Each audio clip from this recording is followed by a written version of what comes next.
Life at sea can be rewarding, but the pressures can be challenging too. Seize the Mind trains seafarers to become mental health first aiders, vital for both well-being and safety on board. Mental health first aid helps identify depression, anxiety, and burnout, creating safer, more supportive environments.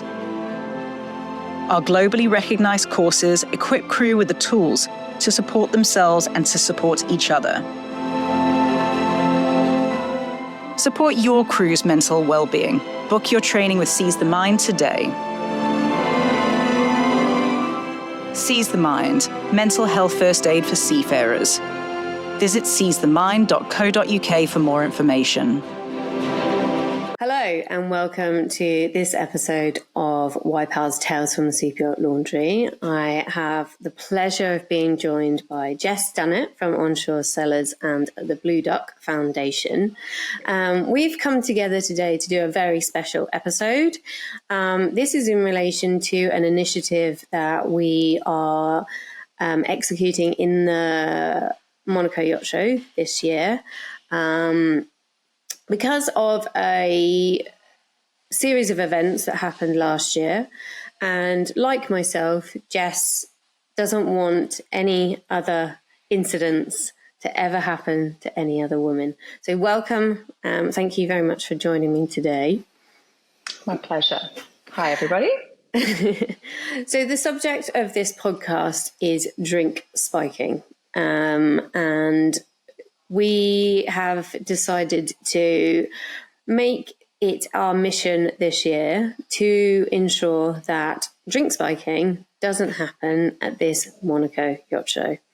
I do believe, as women, we have earned the right to not have to worry about stuff like this at the Monaco Yacht Show. I believe we deserve to swan around, drink our French water, rosé, and relax and enjoy ourselves and try to do business at the same time without the worry of some predatory individual cruising around trying to sabotage our show. So we decided to club together with a few other companies to basically say no and prevent anything like this from happening. But let me take you all back to last year. So, Jess, how was your show going last year? Oh, amazing. I had an incredible show up until Friday night. So it was sunny. It was sunny last year.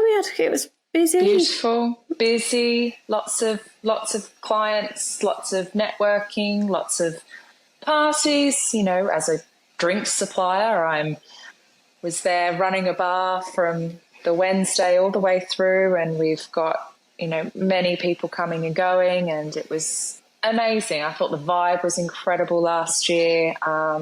Had lots of incredible feedback from the summer, and yeah, all a very, very good show. I mean, the Monaco Yacht Show, let's be honest, like the vibe is always good. You know, it is a marathon business drinking event for most people. For most people, and I think that's a lot of parties, a lot of networking opportunities that all seem to coincide with drinking alcohol. But let's face it, we've all finished the end of the summer, and that's what a networking event is. Drinking rosé, drinking wine, having a beer with clients and catching up, and doing business. I never really thought about it, actually. It's like the end of the mid-season blowout. That's probably why we get so... Oh, absolutely, yeah. I think it's the mark of the finish of that summer season. I suppose for a lot of suppliers and management companies and things like that, it's literally, that's the klaxon sound for the start of their busy period, but it's kind of the end of yours. So you must have kind of been looking forward to just relaxing, enjoying yourself. Yeah, yes and no. I mean, these days I find there's no distinct seasons anymore. It just blends all into one. I feel like our summers start earlier, and I mean, we still get trips after the Monaco show. We just still get calls for last minute charters and things happening. So Yes and no, but definitely for me, with my role in the company at Onshore Cellars for marketing and events, the end of Monaco Yacht Show is my breather. I can breathe again, and I then start getting prepared for Antigua. But it's my once that's done, thank goodness. Okay, I can have a bit of a breather. So yes, for me, certainly, I was very much looking forward to having a bit of downtime after a really busy summer and after a great show, but it didn't turn out that way for me. So obviously the Monaco show starts on a Wednesday. Most business is done by the Friday, so it's kind of the B2B stuff is done by the Friday. There is stuff that goes on obviously on the Saturday, but most of the important stuff's kind of been and gone. So you were off, take me back to Friday night. So we'd had, so we run a stand every year. We run the bar for superyachts.com. It's a really busy networking area. Lots of clients, lots of people. We'd had stand parties throughout the week as well. The Friday was, we didn't have a party on the Friday night. We would finished up our stand. I actually had a great opportunity to go out on a tender with Brabus and all Monaco shows I've always been asked in the past, and I've always said no, I'm too busy, and I was like, you know what, yes, I'll do it. And I had an absolute blast with the girls from Liquid Yachtwear and Alex from Yachty World. Nice. Brabus zoomed us round, came back in on a high, finished up some meetings. We then decided to go for dinner because we'd finished up at the stand. Successful day. Went to dinner, had some dinner with a few friends and some brokers that we've were on the stand with, had a really delightful dinner, decided to go for one more drink, and that's kind of where everything went pear-shaped. And it was one drink, and we left after the one drink. I remember we were staying up in the back of Monaco, where going up all the stairs and things, and we'd had some wine at dinner, but we'd had wine at dinner, and I'd had one drink at a bar, and Ed kind of said, look, Ed, my husband and co-founder of Onshore Cellars, was like, look, you know what, we've got one more day left, let's go, which is very responsible for Ed. By the Friday, you're knackered, we're exhausted. Yeah. We are exhausted. We've been there since Tuesday. We always hosted the Icon Connect party on the Tuesday, so we've been going since Tuesday. We're done. We're really done, and we're older these days. It's not really. I can't back it up anymore. Not what I used to be able to do.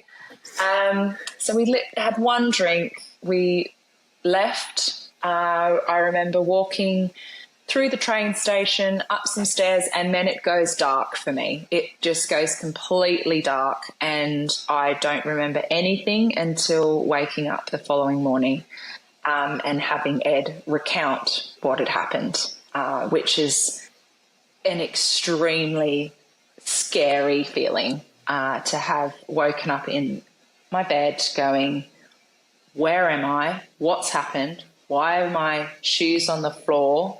Why do I feel horrific, feeling sick? And Ed racing in because he heard that I'd woken up. Are you okay? Are you all right? And then going, what the hell happened? So frightening. So let's just set the scene. So you're walking back to your accommodation, and it's just you and Ed, or you with others as well? Just Ed and I. So we've left the bar, a popular bar in Monaco, and we've made our walk back, and now I have to go off what Ed is now. He's replaying the evening for me, basically, because I don't remember a thing. I go completely dark. The last memory I have is walking up some of the stairs and starting to feel a little bit weird. Ed then says to me, I've collapsed in the stairwell of going up. I don't know if anybody would know, if you stay up the back of Monaco, you can go up through the car parks and up through these stairwells to cut your way up. So we were in one of those stairwells, and I've apparently fallen and gone like an absolute dead weight. I've thrown up, I've fallen on the ground in the stairwell, and he can't lift me. He's like, can't lift me, trying to figure out what the hell's going on, because he's like, this is weird. And at first he recalls saying he just thought he was like, how did you get like this? Like, what the hell? How did this even happen? We've gone for dinner and had a drink after dinner. How is this happening? But could not lift me for the life of him, dragging me up the stairs. I'd fall over again. I was an absolute dead weight, so lifeless, absolutely lifeless.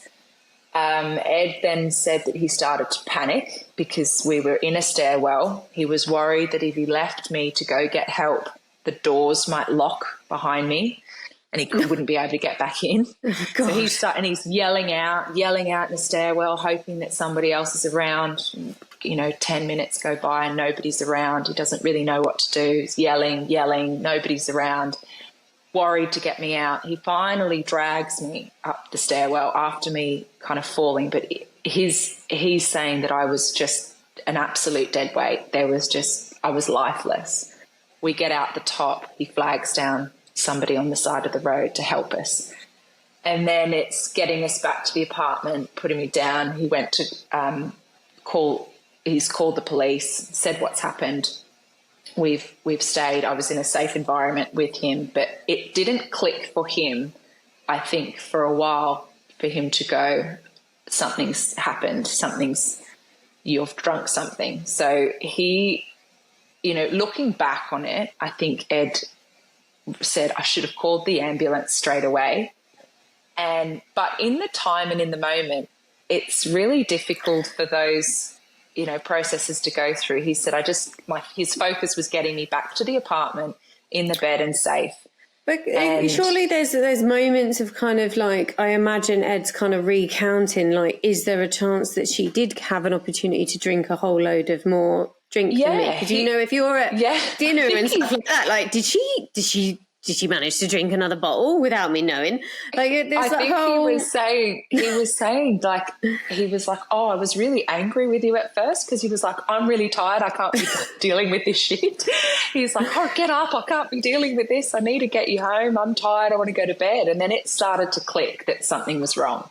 Then it started to really, he started to panic, going, this is not like Jess. This is not, I've never in the 15 years we've been together on boat, a lot of that time on boats in our early party days, never ever seen me like this. So he did realise that something was wrong, but I think his focus was just get her back to the apartment, get her safe.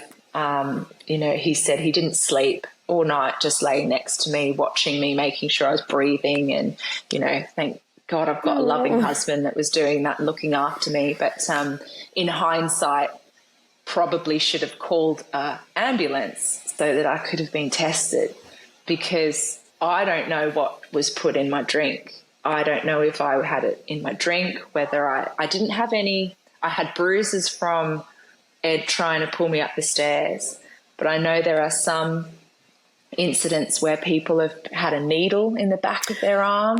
Yes. Yep. Different ways. So I didn't know what had gotten into my body, which then is, in hindsight, I wish I knew. For dealing with this, I wish I knew exactly what had happened and how it might have come about, because that has probably been the hardest thing for me to deal with. I'm now riddled with anxiety of going to a bar thinking, okay, I'll have a Corona and watch them open the Corona, rather than have a rum and Coke or a cocktail, because I'm really nervous. And I'm really nervous of, was it the bartenders? Was it when I was out in the garden? Was it somebody I knew? I have no idea. So when you woke up in the morning, like what are your first memories of when you actually came to? I don't recall anything. It was Ed starting to tell me what had happened. I got really, really emotional, and scared, and I felt violated. I felt absolutely violated. I felt like the control had been taken away from me entirely. I felt dirty. I felt really dirty and very, quite scared, very emotional. And as Ed was talking to me, nothing was really coming back at all. I'm like, how? I remember leaving the bar. I remember walking through the train station, and then it took a lot of recounts of what had happened for Ed to continue to tell me that I'm like, still to this day, there's a lot of it. I'm only going off what Ed's told me. It's a complete blank. And that is the scariest part. And I am lucky. I am so lucky that Ed was with me and that I had somebody with me. If I was walking home on my own, I could have fallen into the port. I could have been followed. I could have been robbed, or I could have had something extremely malicious happen to me. Thankfully, I had my husband with me who looked after me and got me to a safe environment, but it does not shake the feeling, and it has taken a long time. I still feel it now leading up to the show. I've got a lot of anxiety about going. I'm feeling quite nervous. I feel as well, this is why I'm here talking to you. I feel like I have a duty of care to, especially as a wine and spirit provider, we're an alcohol provider as my business. I feel like I do have some form of duty of care to talk openly about this and how dangerous this can be. And it's just. Did you contact the bar? Yes, multiple times. Contacted them, tried to call, left reviews on TripAdvisor that got taken down because they weren't answering me on any of the platforms that I tried to contact them with. We called the police. We had said what had happened, but I didn't have the police come down to the venue or anything. In Monaco, you kind of have to do it straight away. And I think it's within 24 hours. We'd called the police and I'd made my report, but on the Saturday, we still had a stand to run. I didn't go to the stand, but Ed, after he knew I was safe, my mum drove to Monaco to come and pick me up. So very thankful I had my parents from Australia over as well. Mum drove to collect me and took me home to my boys and back to my home in Monaco. But what we should have done, and this is, I think, especially for if this does happen to anybody, is to make sure you get that filing with the police straight away, because they took in the report, but they're not going to do anything about it. I didn't really get much from them. They reported it. It's written down.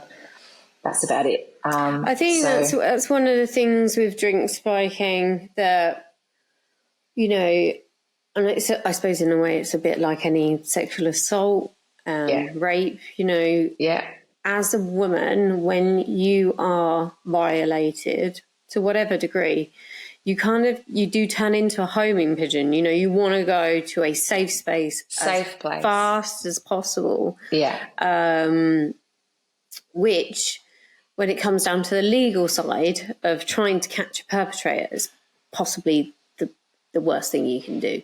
It is, you are desperate to just kind of work out what the hell's gone on. There's Ed. Work out what's gone on. But ultimately, when it comes to reporting, you kind of need to stay in that moment and bring those coppers to you in that moment. Yeah, and this is where going to the hospital is almost beneficial, because you can at least have that report from the hospital of what's in your system to take to the police to say, this is what's been in my system. And this is, looking back on it, obviously I hope this never happens to me again or anybody that I know. But I know now of things that we should have done. Absolutely. But it is, as you say, Ed wanted to get me to a safe place. The following day, the way I felt, I just wanted to be in my own bed, in my own space and away from it. I just wanted to be away. I just did not want to face anybody. I didn't want to have to talk to anybody about what had just happened. And to be honest, I felt really weird all day. Not until I probably went to bed at about 8 o'clock on the Saturday night.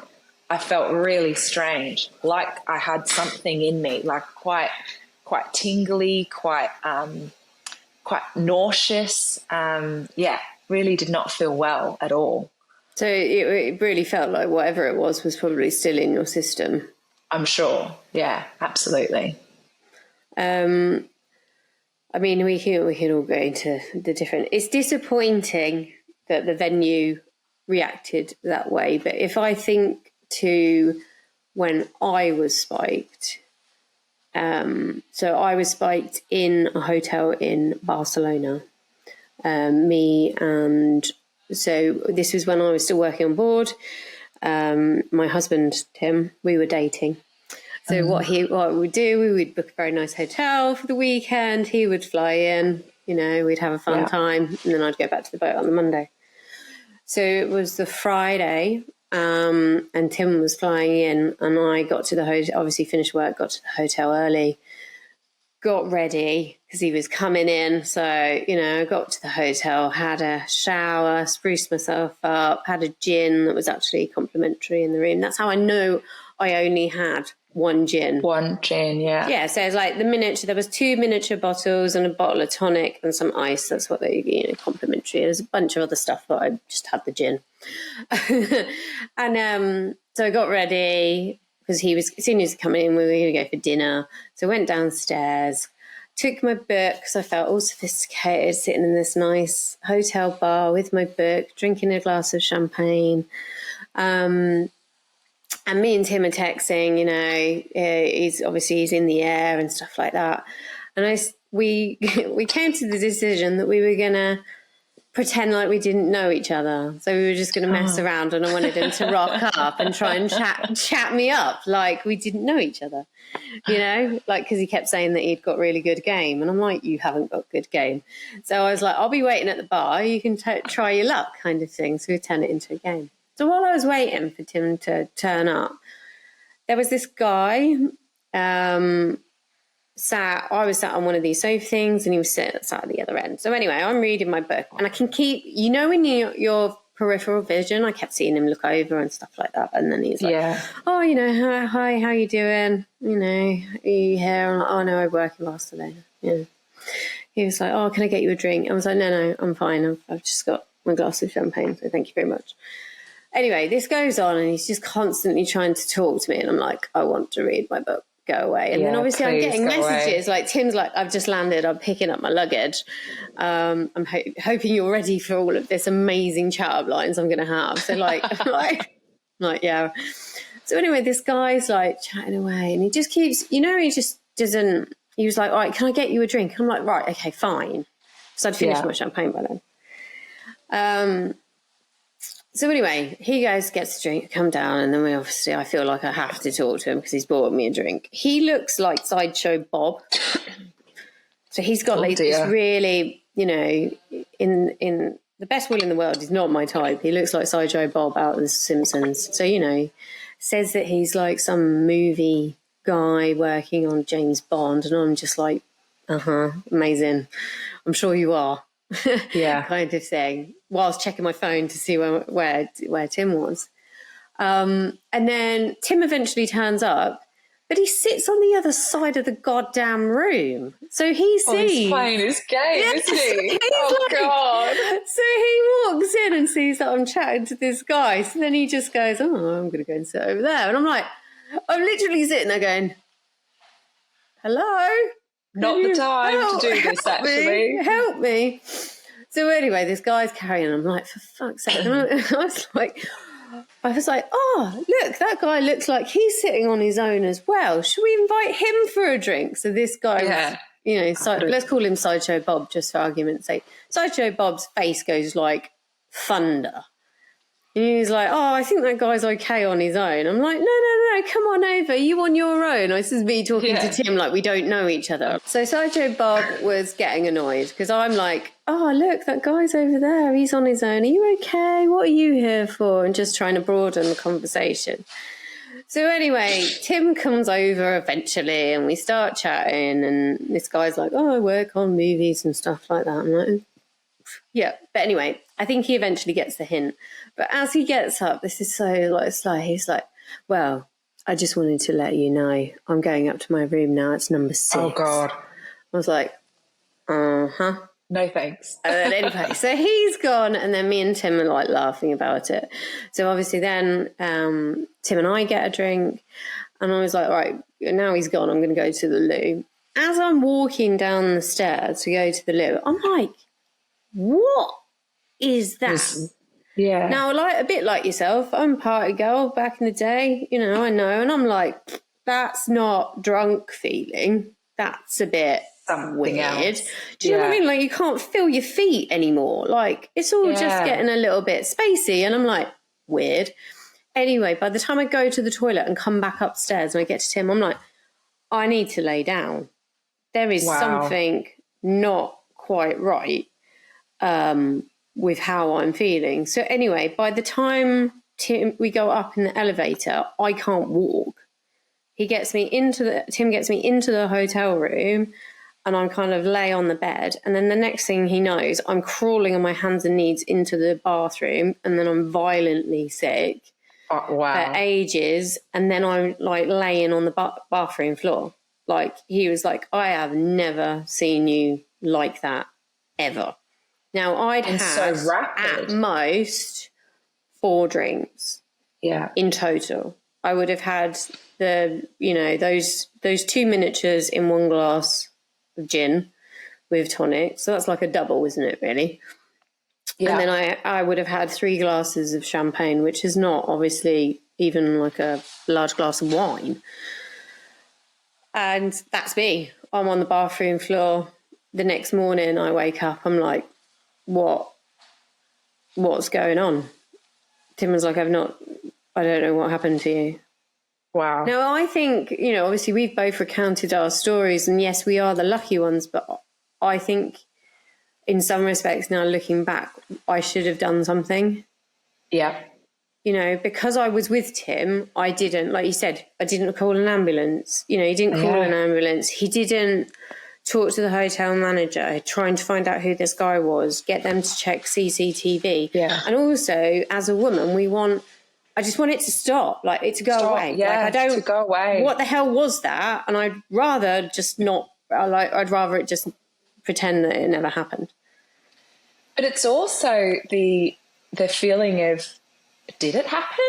Did that, hang on, like it's quite confronting and quite, you know, did that really just happen? And it takes a while to process of how rapid this came over both of us, but how rapid it is. And then all of a sudden you've woken up and gone, really? No, I don't believe that. I don't believe that just happened to me last night. I think it's very odd feeling, very strange. Do you think, like, I ask you a question, because, you know,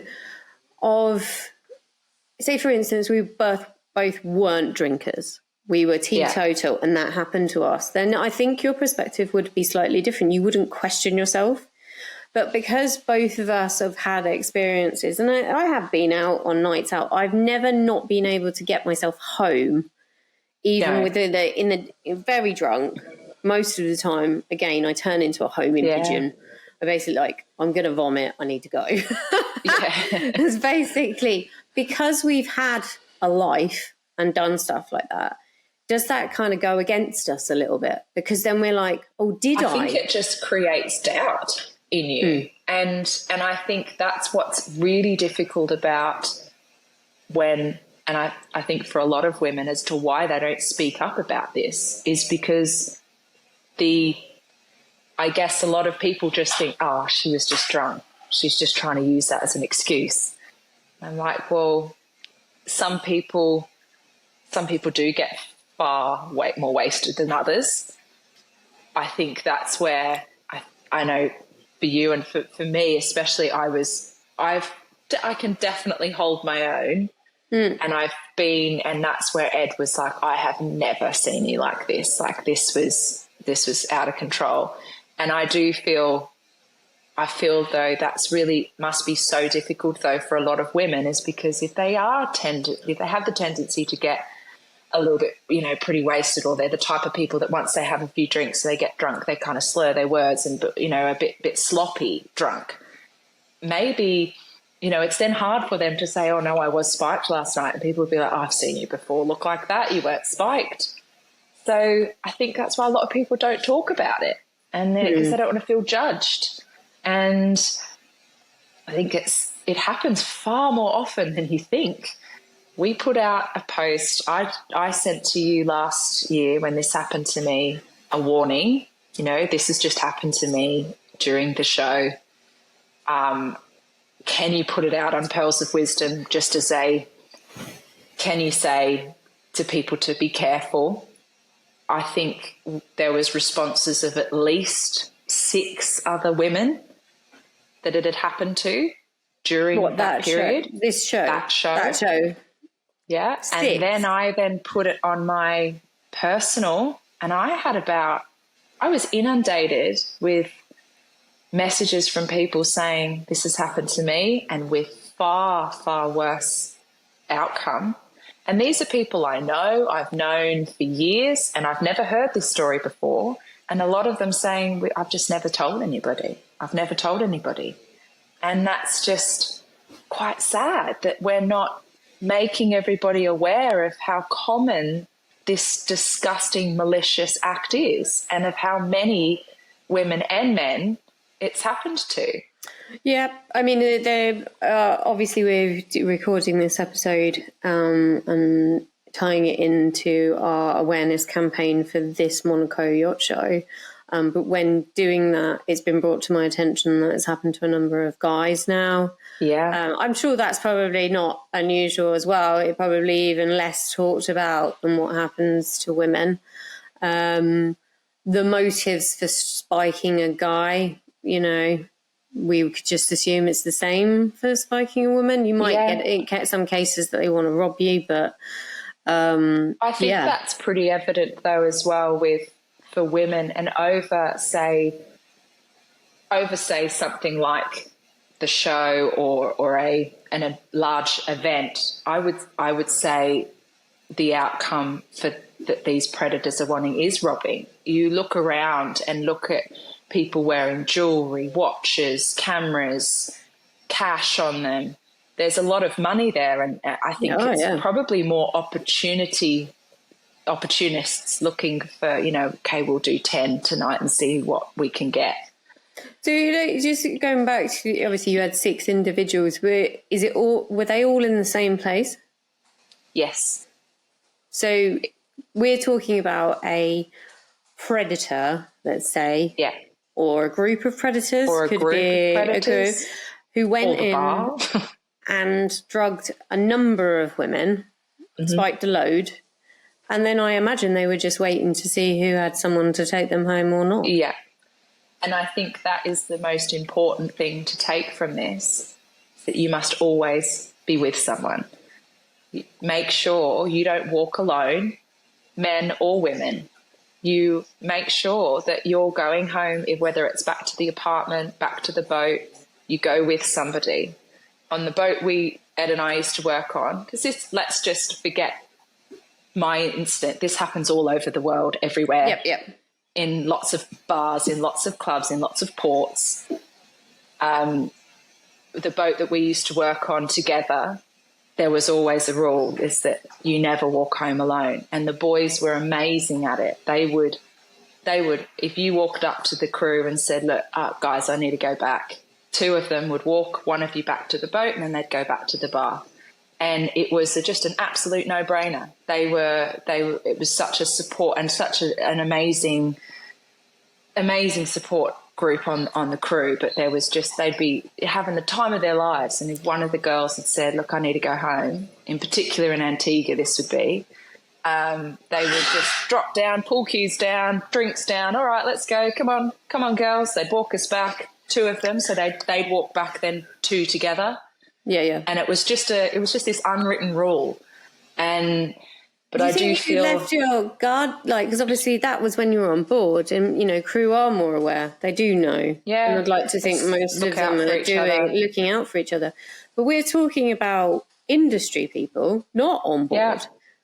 Yeah. Do you know what I mean? We're talking about women. These are not, you know, female crew members, and I'm not saying it doesn't happen to them, but it's, you know, it's not just those on board. I'd probably say that you'd probably just assume because you're not crew, you're okay. And also, like, Monaco's supposed to be one of the most recorded places on the planet. Yeah, but as well the most expensive, you know, and people are using, and I think that comes back to the possibility around the show, and maybe this is for robbing, for stealing. It's a good opportunity for people to make money, to steal off people. People are walking around with a lot on them. You know, it's I don't know, but yeah, I definitely thought I'd never ever thought that would happen to me in that environment, in that space during the show. I had, but again, who walks into a bar at any time and go, oh, this might be the night I get spiked? Like, you just never know when it's going to happen. No. You don't know who's around you. And this is, it's just so important to be aware of your drink and be aware of who's buying you a drink. Like in your situation, you know, it's, so how scary is that in a lobby, in a hotel? And, you know, what if Tim was delayed and he didn't turn up? And he didn't get, you know, what if he then led you up to his room and that's what he was there Tim for, wouldn't have been he? able to find me. Do you know what I mean? Like it would have been. So I mean that it doesn't bear thinking about really. No, but unfortunately, that outcome happens to many women. Yeah. And men, but many women in particular, and that is the outcome from it. Yep. So I feel anything that I can take from my experience is just don't be alone. Don't walk home alone, and don't leave that bar alone. And if you do start to feel weird, just fucking shout to the hills. Yep. I'm not feeling great. Something's wrong. Somebody help me. Somebody get me home or call an ambulance, because it's just, and not to be ashamed about it, and not to be ashamed about talking about it. You know, you might be the girl that does get sloppy drunk, but if you know, when it's not just alcohol, and you know when it's something else, because that is a feeling like no other. Yeah. I mean, I think this is the thing. Obviously, we both recounted our stories, and it sat with me a whole year. Yeah. And obviously with Yacht Pearls of Wisdom, I've had like a few highs and lows, especially recently. And it's just sat with me all year. I'm like, well, what can we do? Like, I'm an eternal optimist. How do we turn a negative into a positive, you know? And what can you do? How can you raise awareness? So obviously we've come up with the crew bags. So crew knowledge is power is the bag that we'll be handing out to all of the boats. But I think, you know, it's very difficult. How do you raise awareness? Like, I don't want to stop anybody's fun, you know? No. And Monaco is, in fact, you know, it's a fabulous show. You're going to get to be with loads of incredible people. And I don't feel like it's fair that we have to have this in the back of our mind. I don't think it's fair that you are going to go to Monaco and you've already got a bit of anxiety about it. Yeah. This shouldn't be the state of play for when women attend some of these incredible events all over the world. So how do we take power back? And the only idea I could come up with was for us to hand out these drink protectors. Now, the drink protectors in themselves, so obviously if you're watching this on YouTube, you will be able to see it. But if you're not, and you're listening to this as a podcast, they are foil protectors, and it says stop tops. And basically you just slip them over the top of your drink. It's got a hole for a straw, and it just basically, I think, is just a beacon going, I'm looking at what's going on, you know. Now, it's the whole point of these is not really to stop anybody putting anything in your drink. It's basically to show everybody in the venue that it goes on. Yes. And we all just need to take a little bit more care. We're looking, as you say. Yeah, we're watching. We're watching. So you're obviously, Blue Ducks Foundation and Onshore Cellars are part of this initiative. We'll be handing these out all over the show. And we've got a boomerang competition as well, because you know boomerangs, the photo thing. Yeah. That's how untechnical I actually am. I've been told that they're not cool anymore. So my thing is, drink spiking is not cool either. So let's put both the two non-cool things together. So we've got a competition. So when you've got your cap on and you're in these locations, bring back the boomerang, and just show your support and your awareness that you're looking out for ladies and guys that are in the area. And our initiative is that this Monaco, it's not going to happen. Right. We are watching, we are aware. Basically, you can all bugger off and go ruin somebody else's day. Yes, yes, exactly.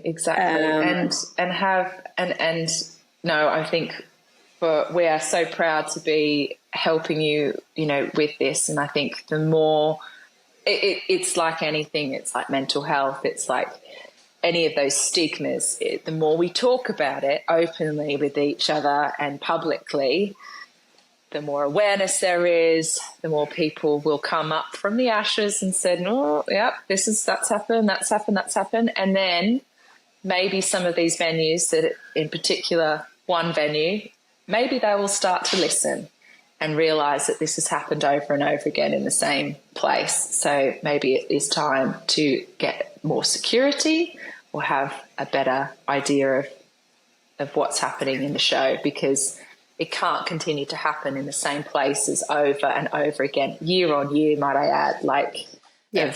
People recounting. This is not a one-off that happened last year. It's not isolated to Monaco either. It's not at all. Single. So when we put out a poll after Monaco last year, saying, "Have you had your drink spiked and where?" Every marina, pretty much, that yachts go to was flagged. So it happens at one point or another. Unfortunately, it's just a really crappy thing that women have to deal with, just to add to this stuff. Just to add to the stuff. But I call time on it. I'm not up for it. The name of the game, this Monaco, is that everybody gets to have fun, and we send out a very stark warning that we're looking out for each other, and we will not tolerate this any longer. Yes. Rah. Very good. And it should be about enjoying yourselves and having a drink and meeting new people, seeing old friends, seeing old clients and friendships and businesses. And it is just such an incredible networking week. And it is and should be a lot of fun. Well, the thing is, you're aware. You've got a lot to deal with. It's a work event whilst drinking French water. It's hard, especially at our age, to keep focused on these things. I don't need extra stuff. No, I don't need. I really Knock me out for a day. No thanks. Don't need the extra. The extra stress of it. So thank you very much for taking the time to tell your story. My pleasure. If we could give any advice to anybody who's going to Monaco, or actually in any marina, okay, if you don't feel right, tell someone, tell the venue.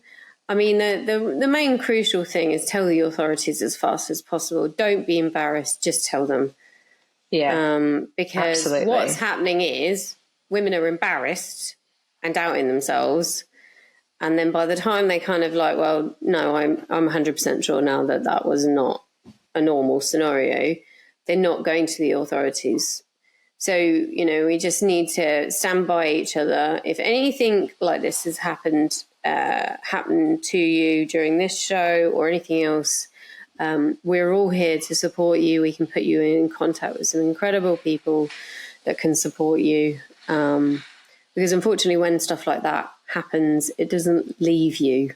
As much as we try to carry on and pretend it didn't happen, you know, unfortunately, these things will resurface through either anxiety or just generally not feeling great about yourself. So yes, please reach out, contact us. Thank you so much, Jess, for joining me on this special podcast. Like I said, this is our initiative to stop drink spiking in Monaco, and you know, hopefully a lot of marinas around the world. Look out for the drink protectors, and have fun. I suppose this show. Thank you so much. Thank you. Thanks, Cherise. If you've enjoyed this episode, please check out our archive. We've got loads of fabulous episodes that we've already covered with some incredible women. And also we have some fantastic ones on the horizon coming in as well. If you like what we're talking about, but you also need some support, we've got the YPAL community app, which has all of our information on what we've covered and our connections to special individuals that can help you. Obviously follow us on social media, and thank you for listening.